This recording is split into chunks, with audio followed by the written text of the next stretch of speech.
crop! The camp aesthetic, camp with a capital C, has been around for centuries. It originated on the stage, but it's everywhere nowadays. Camp is sometimes a confusing concept to understand for those outside the queer community. Hell, it's difficult for people who identify as part of the community. Just ask Susan Sontag. Well, you can't, because she's been dead for years now, but we can still at least look at her essay Notes on Camp, which was originally published in 1964, then republished as part of her collection Against Interpretation. In it, she grasped camp pretty well. Even as a self-identified bisexual woman, Sontag didn't quite fully grasp camp because she admittedly didn't understand the queer community's affinity for camp or why camp is so identifiably part of queerness. Camp does not need to be queer. What I'm saying is you simply can't understand the concept entirely without understanding queerness and its connection with camp. At its core, camp, like queerness, is about being as playing a role, as Sontag puts it, about the metaphor of life as theater. Camp, when it involves people in their performances, is about playing with identity, specifically in regards to exaggeration, parody, and the focus on artifice. You can already see where we're going, right? Of course you can. The world of pro wrestling is the most camp entity outside of anything overtly queer, and it's as camp as the greatest, most extravagant musicals, or The Wizard of Oz. I, for one, can easily imagine Oscar Wilde, to whom Sontag dedicates Notes on Camp, dressed impeccably from head to toe walking down the aisle as someone's flamboyant manager in the Jim Crockett Promotions era, styling and profiling. Wilde and Ric Flair might swing different ways, but that doesn't mean that they're not two enduring style icons cut from some of the same cloth. Like anything else, camp can be done well, or it can be done poorly. And pro wrestling's infinite madness has provided plenty examples on both sides of that divide.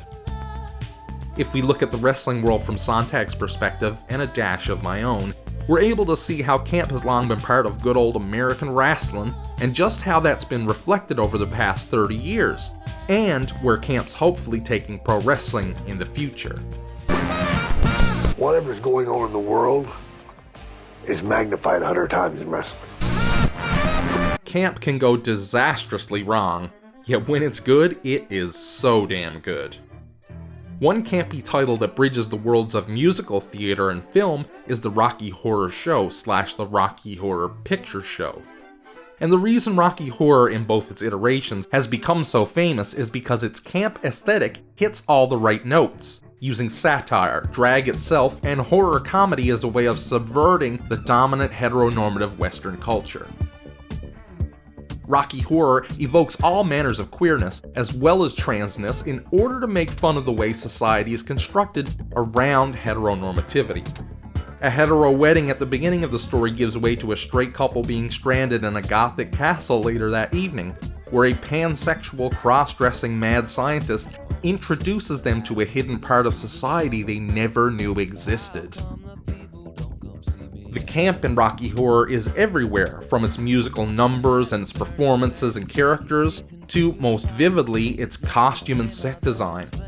Both the stage and film versions thoroughly embrace camp, making the story itself a strong piece of subversive satire. The all-out and successful camp of Rocky Horror is a perfect parallel with the good, successful use of camp in wrestling thanks to the entity known as EFFY. Even the horror is embraced by EFFY, who's recently become somewhat of a deathmatch wrestler over the past couple years, having competed in brutal death matches against Mike Perro, Nick Gage, and many more. Generally, EFFY can't be, pardon the pun, pinned down to one single description. One constant that never ever changes? EFFY's wonderfully gay. He embraces his own gay identity, and then puts that into his matches and promos, sitting in direct contrast with nearly the entire history of queer people in pro wrestling. EFFY uses any audience homophobia against the homophobes, though thankfully he's also created a space for 2S LGBTQ+ wrestlers and performers through his Big Gay Brunch event, where homophobic taunts are non-existent, and if they do turn up, then it's at the risk of retaliation. One of EFFY's t-shirts that I personally own is based on a promo he did in which he explained that homophobia, misogyny, racism, transphobia, and anything of the like would be met with violence. Pro wrestling certainly hasn't always been a welcoming home for queer or trans wrestlers. Years ago, it was only mockery when a wrestler had a gay persona, or when we'd see a male wrestler humiliated by being put in a dress, potentially even put in a match while wearing a dress. Depictions of gay characters in WWF/WWE, not to mention WCW and elsewhere, have all been homophobic. For instance, a gay wrestling persona in decades past would have intentionally portrayed themselves as trying to kiss or touch other wrestlers sexually, the intent being full of homophobia and fear. Whereas EFFY, an actual queer person, not a straight wrestler merely playing the role of a gay character, plays off homophobia at a wrestling event by camping up his already gay identity, and it's by his choice. His sexual orientation isn't being used by the booker of a promotion to get a heel or babyface reaction. And the homophobia is being spoken to rather than the portrayal of the character itself being based in homophobia through its creation. Camp is not necessarily inherently queer, it just works so well with the way queerness similarly subverts notions about gender and sexuality. Camp can be found in anything. As Sontag writes, it is one way of seeing the world as an aesthetic phenomenon. For instance, the camp I enjoy the most is stuff that involves horror, and what I love most is how camp exaggerates the monstrous. Again, something that could be tied back into queerness and how queers are perceived by society, but monstrosity is also such a universal theme that it can be applied to many forms of difference or otherness compared to the dominant cultures of a society. In wrestling, horror is often used in conjunction with camp to great effect. Sontag writes that the essence of camp is its love of the unnatural, of artifice and exaggeration. Nowhere else in wrestling do we see this love of the unnatural more than in someone like The Undertaker.